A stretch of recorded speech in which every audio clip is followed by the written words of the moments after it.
Everest मेरी शिखर यात्रा। बछेंद्री पाल, जो भारत की पहली महिला पर्वतारोही थी, इस पाठ में उन्होंने अपने एवरेस्ट विजय की रोमांचक पर्वतारोहण यात्रा का संपूर्ण विवरण अपने ही शब्दों में किया है। इस अंश में बछेंद्री ने अपने यात्रा की शुरुआत से लेकर अंतिम पड़ाव तक शिखर पर पहुंचकर तिरंगा लहराने के पल पल का बहुत ही रोमांचक ब्यौरा व्यक्त किया है। इसे पढ़ते हुए ऐसा लगता है मानो पाठक भी उनके कदम से कदम मिलाता हुआ सभी खतरों को झेलता हुआ एवरेस्ट के शिखर पर जा रहा हो। लेखिका अपनी इस यात्रा का वर्णन करते हुए कहती हैं, एवरेस्ट अभियान दल 7 मार्च को दिल्ली से काठमांडू के लिए हवाई जहाज से चल दिया। एक मजबूत अग्रिम दल बहुत पहले ही चला गया था, जिससे कि वह हमारे बेस कैंप पहुंचने के पहले दुर्गम हिमपात के रास्ते को साफ कर सके। नमचे बाजार शेरपा लैंड का एक सर्वाधिक महत्वपूर्ण नगरीय क्षेत्र है। अधिकांश शेरपा इसी स्थान तथा यहीं के आसपास के गांवों के होते हैं। यह नमचे बाजार ही था जहां से मैंने सर्वप्रथम एवरेस्ट को निहारा, जो नेपालियों में सागरमाथा के नाम से प्रसिद्ध है। मुझे यह नाम अच्छा लगा। एवरेस्ट की तरफ गौर से देखते हुए मैंने एक भारी बर्फ का फूल प्लूम देखा, जो पर्वत शिखर पर लहराता एक ध्वज सा लग रहा था।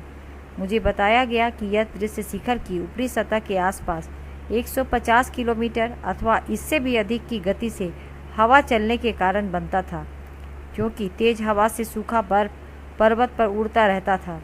बर्फ का यह ध्वज 10 किलोमीटर या उससे भी लंबा हो सकता था। शिखर पर जाने वाले प्रत्येक व्यक्ति को दक्षिण पूर्वी पहाड़ी पर इन तूफानों को झेलना पड़ता था, विशेषकर खराब मौसम में। यह मुझे डराने के लिए काफ़ी था। फिर भी मैं एवरेस्ट के प्रति विचित्र रूप से आकर्षित थी और इसकी कठिनतम चुनौतियों का सामना करना चाहती थी। जब हम 26 मार्च को पेरिस पहुंचे, हमें हिमस्खलन के कारण हुई एक शेरपा कुली की मृत्यु का दुखद समाचार मिला। खुम्बू हिमपात पर जाने वाले अभियान दल के रास्ते के बाईं तरफ सीधी पहाड़ी के धसकने से रोहतसे की ओर से एक बहुत बड़ी बर्फ की चट्टान नीचे खिसक आई थी। 16 शेरपा कुलियों के दल में से एक की मृत्यु हो गई और 4 घायल हो गए थे। इस समाचार के कारण अभियान दल के सदस्यों के चेहरे पर छाए अवसाद को देखकर हमारे नेता कर्नल खुल्लर ने स्पष्ट किया कि एवरेस्ट जैसे महान अभियान में खतरों को और कभी कभी तो मृत्यु भी आदमी को सहज भाव से स्वीकार करनी चाहिए। उपनेता प्रेमचंद, जो अग्रिम दल का नेतृत्व कर रहे थे, 26 मार्च को पेरिस लौट आए। उन्होंने हमारी पहली बड़ी बाधा खुम्बू हिमपात की स्थिति में हमें अवगत कराया। उन्होंने कहा कि उनके दल ने कैंप एक 6000 मीटर, जो हिमपात के ठीक ऊपर है, वहां तक का रास्ता साफ कर दिया है।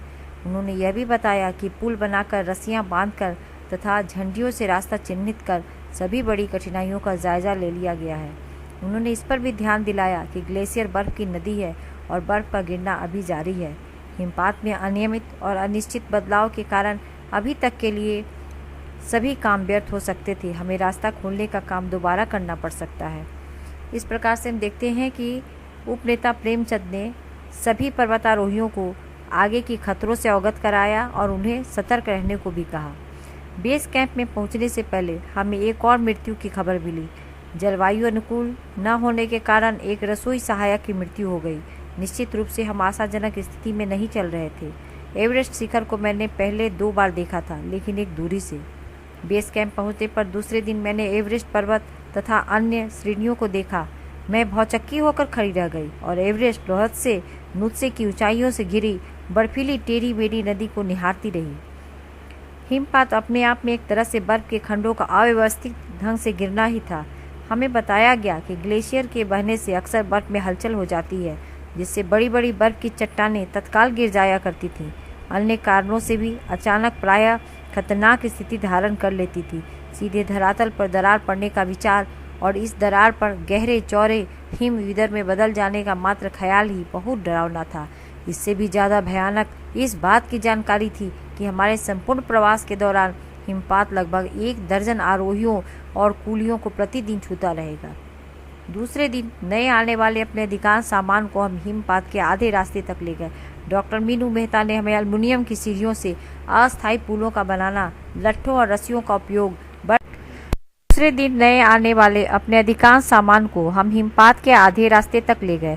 डॉक्टर मीनू मेहता ने हमें एल्युमिनियम की सीढ़ियों में अस्थायी पुलों का बनाना, लट्ठों और रस्सियों का उपयोग, बर्फ की आड़ी तिरछी दीवारों पर रस्सियों को बांधना और हमारे अग्रिम दल के अभियांत्रिक कार्यों के बारे में विस्तृत जानकारी दी। तीसरा दिन हिमपात से कैंप 1 तक सामान ढोकर चढ़ाई का अभ्यास करने के लिए निश्चित था। रीता गोम्बू तथा मैं साथ साथ चढ़ रहे थे। हमारे पास एक वॉकी टॉकी था जिससे हम अपने हर कदम की जानकारी बेस कैंप पर दे रहे थे। कर्नल खुल्लर उस समय खुश हुए जब हमने उन्हें पहुंचने की सूचना दी, क्योंकि कैंप 1 पर पहुंचने वाली केवल हम 2 ही महिलाएं थीं। अंग दोरजी, लोपसांग, गगनबिस्सा अंततः साउथ कोल पहुंच गए और 29 अप्रैल को 7,900 मीटर पर उन्होंने कैंप 4 लगाया। यह संतोषजनक प्रगति थी। जब अप्रैल में मैं बेस कैंप में थी, तेनजिंग अपनी सबसे छोटी सुपुत्री डेकी के साथ हमारे पास आए थे। उन्होंने इस बात का विशेष महत्व दिया कि दल के प्रत्येक सदस्य और प्रत्येक शेरपा कुली से बातचीत की जाए। अब मेरी बारी आई। मैंने अपना परिचय यह कहकर दिया कि मैं बिल्कुल ही नौसिखिया हूँ और एवरेस्ट मेरा पहला अभियान है। तेनजिंग हंसे और मुझसे कहा कि एवरेस्ट उनके लिए पहला अभियान है, लेकिन यह भी स्पष्ट किया कि शिखर पर पहुंचने से पहले उन्हें 7 बार एवरेस्ट पर जाना पड़ा था। फिर भी अपना हाथ मेरे कंधे पर रखते हुए उन्होंने कहा, तुम एक पक्की पर्वतीय लड़की लगती हो, तुम्हें तो शिखर पर पहले ही प्रयास में पहुंच जाना चाहिए।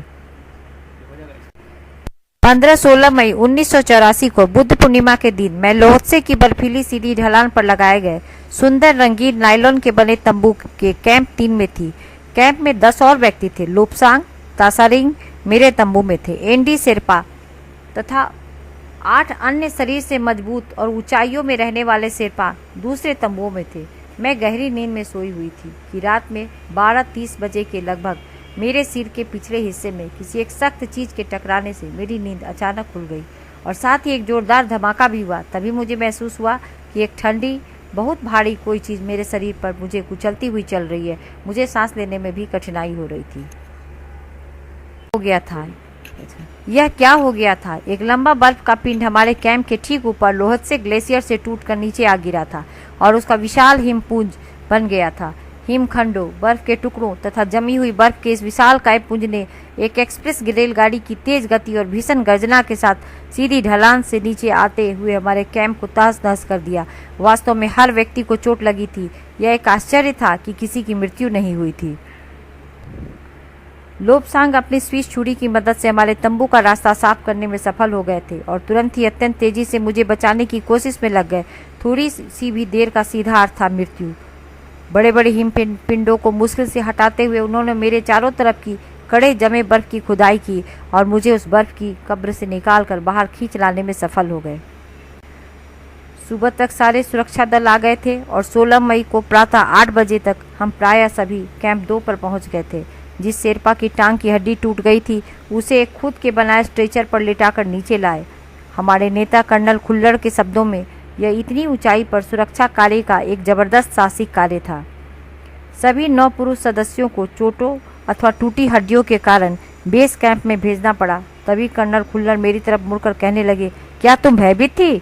जी हाँ। क्या तुम वापस जाना चाहोगी? नहीं, मैं बिना किसी हिचकिचाहट के उत्तर दिया। जैसे ही मैं साउथ कोल कैंप पहुंची, मैंने अगले दिन की अपनी महत्वपूर्ण चढ़ाई की तैयारी शुरू कर दी। मैंने खाना, कुकिंग गैस तथा कुछ ऑक्सीजन सिलेंडर इकट्ठे किए। जब दोपहर 1:30 बजे बिस्सा आया, उसने मुझे चाय के लिए पानी गर्म करते देखा कि जय और मीनू अभी बहुत पीछे थे। मैं चिंतित थी क्योंकि मुझे अगले दिन उनके साथ ही चढ़ाई करनी थी। वे धीरे धीरे आ रहे थे क्योंकि वे भारी बोझ लेकर बिना ऑक्सीजन के चल रहे थे। दोपहर बाद मैंने अपने दल के दूसरे सदस्यों की मदद करने और अपने एक थर्मस को जूस से और दूसरे को गर्म चाय से भरने के लिए नीचे जाने का निश्चय किया। मैंने बर्फीली हवा में ही तंबू से बाहर कदम रखा। जैसे ही मैं कैंप क्षेत्र से बाहर आ रही थी कि मेरी मुलाकात मीनू से हुई। की और जय अभी कुछ पीछे थे। मुझे जय जिनेवास पर की चोटी के ठीक नीचे मिला। उसने कृतज्ञतापूर्वक चाय वगैरह पी, लेकिन मुझे और आगे जाने से रोकने की कोशिश की, मगर मुझे की से भी मिलना था। थोड़ा सा और आगे नीचे उतरने पर मैंने की को देखा। वह मुझे देखकर हक्का बक्का रह गया। तुमने इतनी बड़ी जोखिम क्यों ली बचेंद्री? मैंने उसे दृढ़तापूर्वक कहा, मैं भी औरों की तरह एक पर्वतारोही हूँ, इसलिए इस दल में आई हूँ। शारीरिक रूप से मैं ठीक हूँ, इसलिए मुझे अपने दल के सदस्यों की मदद क्यों नहीं करनी चाहिए। की हंसा। उसने पेय पदार्थ से प्यास बुझाई, लेकिन उसने मुझे अपना किट ले जाने नहीं दिया। थोड़ी देर बाद साउथ कोल कैंप से लाहाटू और बिस्सा हमें मिलने नीचे उतर आए और हम सब साउथ कोल पर जैसी भी सुरक्षा और आराम की जगह उपलब्ध थी उस पर लौट आए। साउथ कोल पृथ्वी का बहुत अधिक कठोर जगह के नाम से प्रसिद्ध है। अगले दिन मैं सुबह 4 बजे उठ गई, बर्फ पिघलाया और चाय बनाई। कुछ बिस्किट और आधी चॉकलेट का हल्का नाश्ता करने के बाद मैं लगभग 5:30 बजे अपने तंबू से निकल पड़ी। अंगदोरजी बाहर खड़ा था और कोई आसपास नहीं था। अंगदोरजी बिना ऑक्सीजन के ही चढ़ाई करने वाला था, लेकिन उसके कारण उसके पैर ठंडे पड़ जाते थे, इसलिए वो ऊंचाई पर लंबे समय तक खुले में और रात्रि में शिखर कैंप पर नहीं जाना चाहता था। इसलिए उसे या तो उस दिन चोटी तक चढ़कर साउथ कोल पर वापस आ जाना था अथवा अपने प्रयास को छोड़ देना था। वह तुरंत ही चढ़ाई शुरू करना चाहता था और उसने मुझसे पूछा क्या मैं उसके साथ जाना चाहूँगी। एक ही दिन में साउथ कोल की चोटी तक जाना और वापस आना बहुत कठिन और श्रम साध्य होगा। इसके अलावा यदि अंगदोरजी के पैर ठंडे पड़ गए तो उससे के लौट कर आने का भी जोखिम था। मुझे फिर भी अंगदोरजी पर विश्वास था और साथ साथ में आरोहण की क्षमता कर्मठता के बारे में भी आश्वस्त थी। अन्य कोई भी व्यक्ति इस समय साथ चलने के लिए तैयार नहीं था। सुबह 6:20 पर जब अंगदोरजी और मैं साउथ कोल से बाहर आ निकले तो दिन ऊपर चढ़ाया था। हल्की हल्की हवा चल रही थी, लेकिन ठंड भी बहुत अधिक थी। मैं अपने आरोही उपस्कर में काफ़ी सुरक्षित और गर्म थी। मैंने बगैर रस्सी की चढ़ाई की। अंगदोरजी एक निश्चित गति से ऊपर चढ़ते गए और मुझे भी उनके साथ चलने में कोई कठिनाई नहीं हुई। जमे हुए बर्फ की सीधी व ढलाऊ चट्टानें इतनी सख्त और भुरभुरी थी मानो शीशे की चादरें बिछी हों। हमें बर्फ काटने के फव्वारे का इस्तेमाल करना ही पड़ा। मुझे इतनी सख्ती से फव्वारा चलाना पड़ा जिससे कि उस जमे हुए बर्फ की धरती को फव्वारे की दांत काट सके। मैंने उन खतरनाक स्थलों पर हर कदम अच्छी तरह सोच समझ कर उठाया। 2 घंटे से कम समय में ही हम शिखर कैंप पर पहुंच गए। अंगदोरजी ने पीछे मुड़कर देखा और मुझसे कहा कि क्या मैं थक गई हूँ। मैंने जवाब दिया नहीं, जिसे सुनकर वे बहुत अधिक आश्चर्यचकित और आनंदित हुए। उन्होंने कहा कि पहले वाले दल ने शिखर कैंप पर पहुंचने में 4 घंटे लगाए थे और यदि हम इसी गति से चलते रहे तो हम शिखर पर दोपहर 1 बजे तक पहुंच जाएंगे। लाहाटू हमारे पीछे पीछे आ रहा था और जब हम दक्षिणी शिखर के नीचे आराम कर रहे थे वह हमारे पास पहुंच गया। थोड़ी चाय पीने के बाद हमने फिर चढ़ाई शुरू की। लाहाटू एक नायलॉन की रस्सी लाया था, इसलिए अंगदोरजी और मैं रस्सी के सहारे चढ़े, जबकि लाहाटू एक हाथ से रस्सी पकड़े हुए बीच में चला। उसने रस्सी अपनी सुरक्षा की बजाय हमारे संतुलन के लिए पकड़ी हुई थी। लाहाटू ने ध्यान दिया कि मैं उन ऊंचाइयों के लिए सामान्यतः आवश्यक 4 लीटर ऑक्सीजन की अपेक्षा लगभग 2.5 लीटर ऑक्सीजन प्रति मिनट की दर से लेकर चढ़ रही थी। मेरे रेगुलेटर पर जैसे ही उसने ऑक्सीजन की आपूर्ति बढ़ाई, मुझे महसूस हुआ कि सपाट और कठिन चढ़ाई भी अब आसान लग रही थी। दक्षिणी शिखर के ऊपर हवा की गति बढ़ गई थी। उस ऊंचाई पर तेज हवा के झोंके भुरभुरे बर्फ के कणों को चारों तरफ उड़ा रहे थे, जिससे दृश्यता शून्य तक आ गई थी। अनेक बार देखा कि केवल थोड़ी दूर के बाद कोई ऊंची चढ़ाई नहीं है, ढलान एकदम सीधा नीचे चला गया है। मेरी सांस मानो रुक गई थी। मुझे विचार कौंधा कि सफलता बहुत नज़दीक है। 23 मई 1984 के दिन दोपहर के 1:07 पर मैं एवरेस्ट की चोटी पर खड़ी थी। एवरेस्ट की चोटी पर पहुंचने वाली मैं प्रथम भारतीय महिला थी। एवरेस्ट की शंकु चोटी पर इतनी जगह नहीं थी कि 2 व्यक्ति साथ साथ खड़े हो सके। चारों तरफ हजारों मीटर लंबी सीधी ढलान को देखते हुए हमारे सामने प्रश्न सुरक्षा का था। हमने पहले बर्फ के फव्वारे से बर्फ की खुदाई कर अपने आप को सुरक्षित रूप से स्थिर किया। इसके बाद मैं अपने घुटनों के बल बैठी। बर्फ पर अपने माथे को लगाकर मैंने सागर माथे के ताज का चुंबन किया। बिना उठे ही मैंने अपने थैले से दुर्गा माँ का चित्र, हनुमान चालीसा निकाला। मैंने उनको अपने हाथ साथ लाए लाल कपड़े में लपेटा, छोटी सी पूजा अर्चना की और उनको बर्फ में दबा दिया। आनंद के क्षण में मुझे अपने माता पिता का ध्यान आया। जैसे मैं उठी, मैंने अपने हाथ जोड़े और मैं अपने रज्जू नेता अंगदोरजी के प्रति आदर भाव से झुकी। अंगदोरजी, जिन्होंने मुझे प्रोत्साहित किया और मुझे लक्ष्य तक पहुंचाया। मैंने उन्हें बिना ऑक्सीजन के एवरेस्ट की दूसरी चढ़ाई चढ़ने पर बधाई भी दी। उन्होंने मुझे गले से लगाया और मेरे कानों में फुसफुसाया, दीदी तुमने अच्छी चढ़ाई की, मैं बहुत प्रसन्न हूँ। कुछ देर बाद सोनम पुलजर पहुंचे और उन्होंने फ़ोटो लेने शुरू कर दिए। इस समय तक लाहाटू ने हमारे नेता को एवरेस्ट पर हम चारों के होने की सूचना दे दी थी। तब मेरे हाथ में वॉकी टॉकी दिया गया था। कर्नल खुल्लर हमारी सफलता से बहुत प्रसन्न थे। मुझे बधाई देते हुए उन्होंने कहा, मैं तुम्हारी इस अनूठी उपलब्धि के लिए तुम्हारे माता पिता को बधाई देना चाहूँगा। वे बोले कि देश को तुम पर गर्व है और अब तुम ऐसे संसार में वापस जाओगी जो तुम्हारे अपने पीछे छोड़े हुए संसार से एकदम भिन्न होगा। बच्चों, आपने देखा कि किस तरह से बछेंद्री पाल ने पहली महिला पर्वतारोहण होने का गौरव प्राप्त किया और यह उसे बहुत आसानी से नहीं मिला। सफलता के बाद प्रसिद्धि और सम्मान बछेंद्री को मिलते रहे। राष्ट्रपति के द्वारा वह सम्मानित की गई। उसके बाद देश की प्रधानमंत्री ने भी उनके साथ तस्वीर पहले भी खिंचवाई और बछेंद्री पाल एक इतिहास में अपना नाम रोशन कर दिया, जो आगे की पर्वतारोहियों के लिए भी वह प्रेरणा स्रोत बनती रही। इस तरह से बछेंद्री पाल हर पर्वतारोहियों के लिए एक प्रेरणा स्रोत बन गई कि किस प्रकार मनुष्य अपनी दृढ़ इच्छा शक्ति, कठिन श्रम और अपने सकारात्मक सोच से असंभव कार्य को भी संभव कर गुजरता है और सफलता के शिखर पर पहुंच जाता है।